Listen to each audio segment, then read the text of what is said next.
Hey everybody, this is Fago Franklin III with New Stitch Media. I'm here with former Pittsburgh Steelers linebacker Levon Kirkland. First and foremost, how you doing today, buddy? I'm doing fine. How about you? I can't complain, man. We just had some sports. We got the NFL back, man.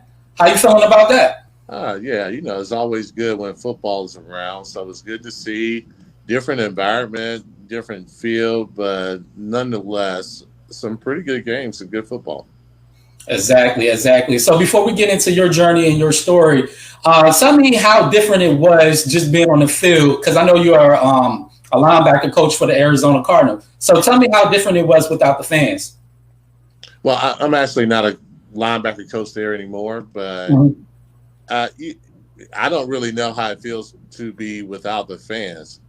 So I know watching it was definitely different, and they were trying to pump in the crowd noise, but it wasn't quite the same.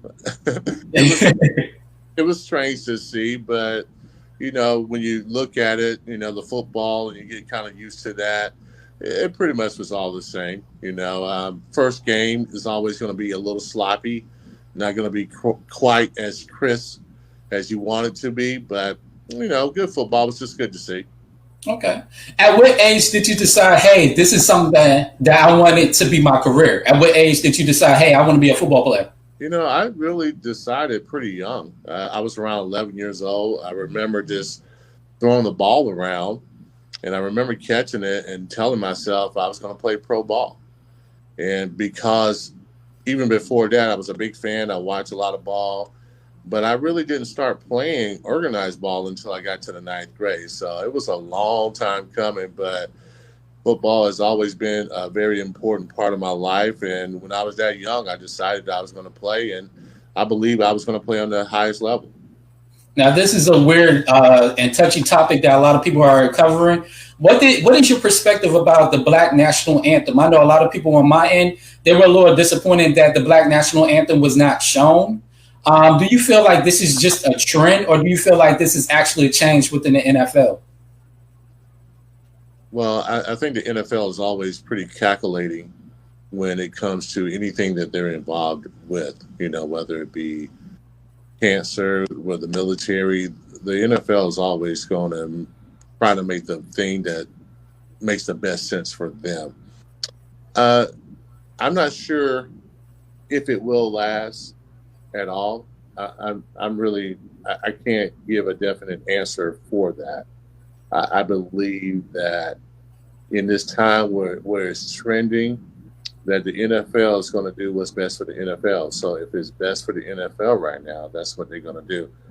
I'm not sure if that's going to carry for a long time, but time will tell. In my opinion, I don't think it will, but you never know. Exactly.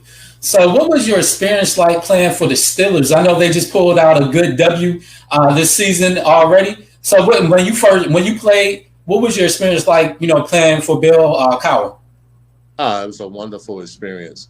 I was involved with an organization that's considered the top organization in the NFL. So to be a part of the Pittsburgh Steelers was a thrill. And then at the time, we had a young coach, as you said, Bill Cowher, who had a lot of enthusiasm. And that really flowed to the team. And he was authentic with it. He wasn't faking it or anything like that. And the first game we played, the regular season we were down 14-0. And then he tried a fake punt. He got us down to about the 1 yard line. We score, and we end up winning that game against a very good Houston Oilers team. So that kind of set the trend there that he was all about winning, and he would do whatever it took. And the guys just bought into it. And as a young guy coming from college, I did the same. And the cool thing about being with the Pittsburgh Steelers, you kind of take ownership with the Pittsburgh Steelers. You kind of buy into what they're selling. And once you get the players to buy in, it's easier to, coach and have an organization. And so we did, and we were pretty successful, at least for his first 6 or 7 years. We're a pretty good team. What does it mean to you that your peers think of you as a leader on and off the field when you did play? Yeah, it was strange for me because I was really never a vocal guy as a football player until I got to the Steelers, and then I played the inside linebacker position, and I was a signal caller, so that was different for me also. And I remember Coach Cowher telling me that I have to take over the huddle. And when you got guys like Rod Woodson, Greg Lloyd, Kevin Green, Carnell Lake, guys who are established leaders and established guys, man, at first I was a little intimidated. Then, honestly, you know how they say, fake it till you make it? I basically just kind of faked the role, and I grew into it. I really did. And it was a good experience. And, you know, some people some people don't take the leadership thing too seriously, but I really did. And I wanted to be a leader, and it felt like I was a big brother at sometimes. And I always liked that because I was never, well, I'm a big brother to my little sister, but, everybody else is older. So it was kind of cool to be the big brother in this case. What did football teach you in general about life? Well, I think there's a lot of soft skills you learn about football. Some of those soft skills for me is just setting not only individual goals, but also team goals and going after those team goals. I think also it teaches you to go after it, to be aggressive. And I'm better when I'm aggressive. So that thing, and then just, basically getting knocked down and being able to get back up and being able to put it in perspective. One of the things that I thought was a neat thing was when we played on Sundays, we would watch the game the next week. And a lot of times you thought that maybe you didn't play as well, or sometimes you thought that you played great. But when you examined the film, it kind of gave you a perspective. And once the film was over with, you learned how to move on to the next game. So although it may linger in your mind after the game and before you watch film, once we watch film, it was all over with.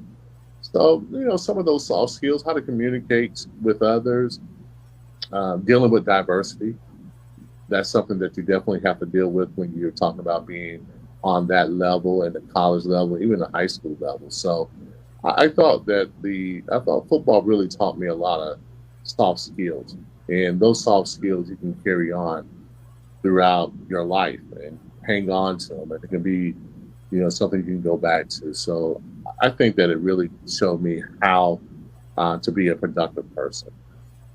Outside of the Steelers, what teams are you intrigued by that you're actually looking at right now? Well, I would say that the Tampa Bay Buccaneers at this time is a team that I'm very intrigued with because you want to see what Tom Brady can do with the team after he's been with a system and a team for 20-something years. You kind of wonder how he's going to handle that situation. And it'll be nice to see what he does, So I think that's intriguing. I think that the Cardinals are intriguing. You kind of want to see what Murray does with Hopkins and see if that works out and see how they move forward. I'm interested in the Isaiah Simmons kid and seeing how he would play linebacker with the Cardinals. So for right now, those are the two teams besides the Steelers that I'm really interested in and seeing how they will do. And as the season goes along, they'll be different. Now, I know it came out the other day. There were 10 black starting quarterbacks. How does that make you feel that the quarterback position has changed within African Americans? Yeah, it's a good thing to see because when I was in the league, there's Warren Moon, I know for certain. Jeff Blake was a starter also. Randall Cunningham. Aaron McNair, Randall Cunningham. So there's always been good quarterbacks that are African American. I think it's just how time goes and how things are changing and how the NFL is really adapting to the athletes now. And these athletes are turning out to be very good quarterbacks, regardless of their race. And I think people are now accepting that. I think beforehand, it was a stereotype that was certainly there that really spread, and quarterbacks were, and African American quarterbacks weren't really given the opportunity, or they were given the opportunity to have a very short leash. And I think that's unfair because there's quarterbacks I know that really probably doesn't belong in the league. And I think a lot of times when teams are searching for that backup quarterback, they're really looking for his entourage, really not his competition. Every other position has to compete every year. But quarterbacks, for the most part, they really, at one point in time, really didn't really compete. So I think that's the reason why you saw, maybe less black quarterbacks because, I think that a lot of times they didn't really want the starting guy to have a lot of competition, just backups. So it's kind of cool to see that we're finally in the double digits as far as starting African American quarterbacks that are leading their team. So that's a cool thing. So I'm glad to see, and there will be more. Do you think you can honestly play in this fast-paced league now at your position when you did play? When people ask me that question, I think if you made it in one era, I think you'll make it in another era because it's not, I know people may be saying your size and all that because you've done it, but I think everything is relative. And I feel that if I'm training and doing some of the things that they're doing now and some of the technology they have, that, yeah, I'll be a good player in, this era or like any other era. So I feel that everything is relative. So if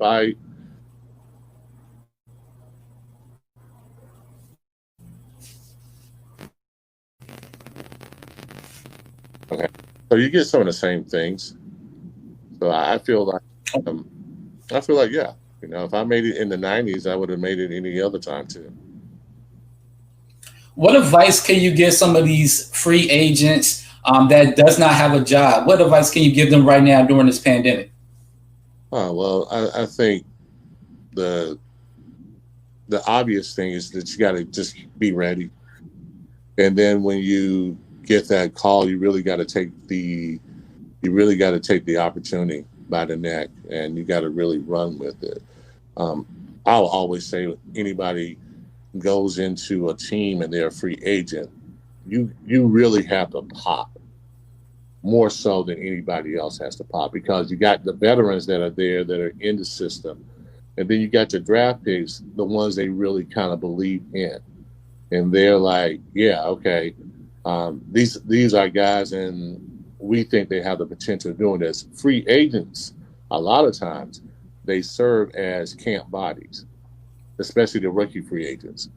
So you got to go in there and you got to be beyond anything they ever imagined you would be.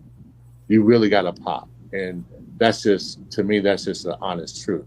So I would say, always be ready to play and be flexible and saying I can take my show on the road. And what that means is that you can go to other teams and produce on other teams also. So I just feel that you got to pop and that you got to let them know that you're a good football player, and you got to make it loud. You got to make sure everybody knows how good of a football player you are. And I think you just make it very difficult for them to ever try to cut you. If you do that, then you're good. Now, if you can go back in the time, I'm going to say around in your early 20s, what advice would you give your 20-year-old self? Would I give my 20-year-old self? I would, for me, I would say really try to understand the game better, but also just more so off the field things. I would say, make sure that you take advantage of your networking, that you take advantage of the NFLPA, that you take advantage of the networks. I mean,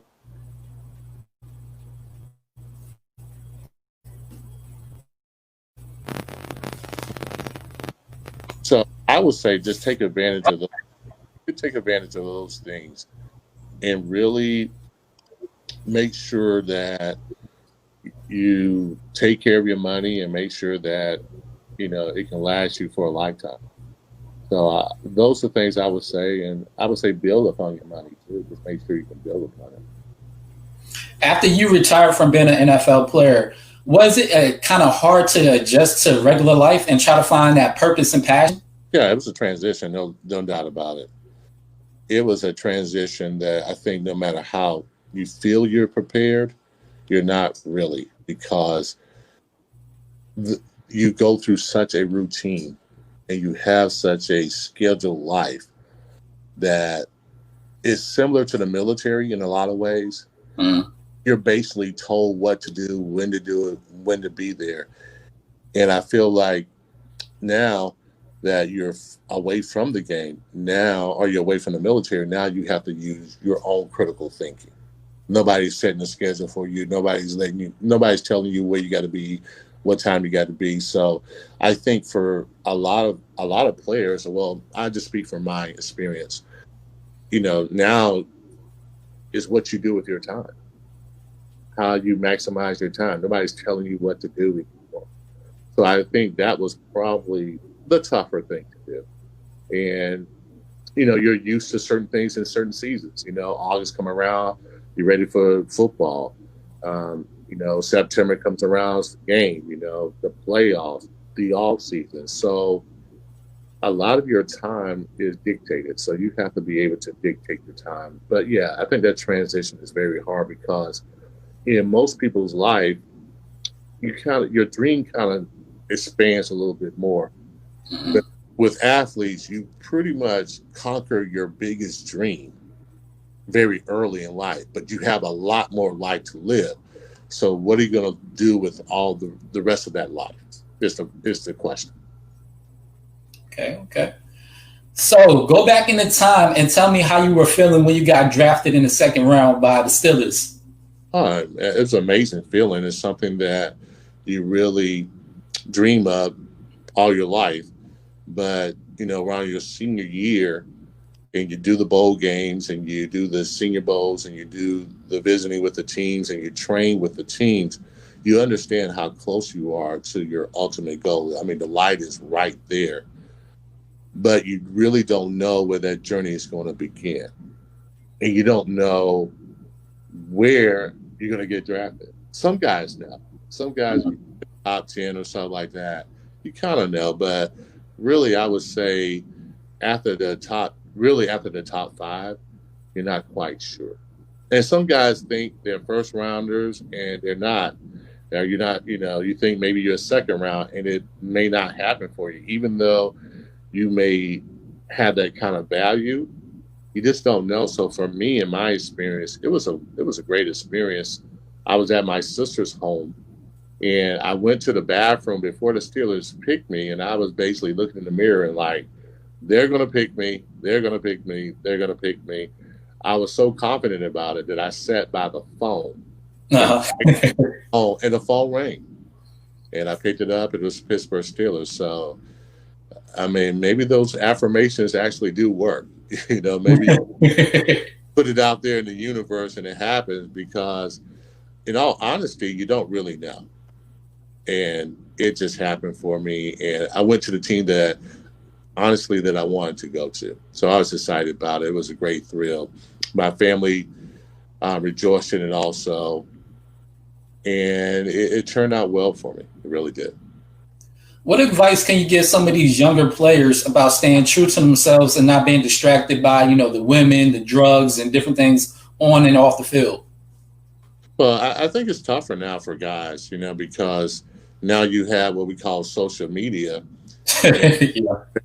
That kind of brings everybody together. And now you can really look into the lives of people that you want to look into. At one point in time, you never had that kind of door or access. Now you have an access. So that means now you have to be really careful what you put out there, or what you even put on your page. And it could just be nothing to you, but somebody can take that and run with it. So I think you always have to protect your brand. And I always state to athletes that whether you believe it or not, you are a brand. You are a company within yourself. Now, how do you want to represent that company? to other people? And how is that company going to be guided by you? So I think that's the most important thing, and understanding the big goal too. I mean, if your goal is to be in the NFL, you have to understand all the small things that you must do to really conquer that goal. And usually it's the daily things that you have to make sure that you conquer every day. You have to make sure that you're conquering your day, that your days are intentional, that every day that you have a plan for it. Not that it will always go that way, but at least you know exactly what you're trying to do every day and what you're trying to get accomplished. A lot of times people think that the big dream is just going to fall on them. You just got to do those little things and make sure that when it comes, that you'll be able and you're prepared to take that next step. And my last question is, what encouraging words can you give America right now? Because we're going through a whole bunch of different things, from the protests to the COVID-19 to law enforcement to, division in this in America. What advice can you give everybody with an encouraging word? Wow, that's a great question. And from my perspective, I think this is a time of reflecting and also learning. I think that we have, as Americans, we have not taken care of the wound and that wound has come back to fester on us. We have not really given a proper apology. I feel that even if you take a relationship and you don't really recognize what you've done in a relationship and how you can rectify that, then I think you're going to always have a problem. One thing we used to do as kids is my mom used to make grits like every Sunday morning. But in a grit pot, man, getting all the grits out is tough. It really is. So what we is not to wash that pot. We'll soak it in water thinking we're going to get it out. But what we'll do is we'll put it somewhere that it was hidden. And we'll forget about it. And that pot goes unwashed. And that pot, can get really grimy and dirty. And my mom, why didn't you take care of it? I just think that we just simply didn't take care of it. So my encouraging words for a lot of people that, may resist what's going on and the demand of change, you have to understand that you have to grow too. Things change. From a horse buggy to the modern car, things change, and you have to be able to change with that. And my encouraged words is to be open to change. The pandemic, all this stuff is making us and forcing us to deal with some issues. So we have to just simply deal with those issues. Hey, man, thank you for the encouraging words. Thank you for just joining me on this set today. Hopefully I can have you back up on the show so we can actually talk about football stuff now. Yeah, that'd be great, man. Anytime you need me, let me know. Definitely. Thank you again, and definitely have a blessed one. All right, you do the same. Thank you. All right, bye-bye.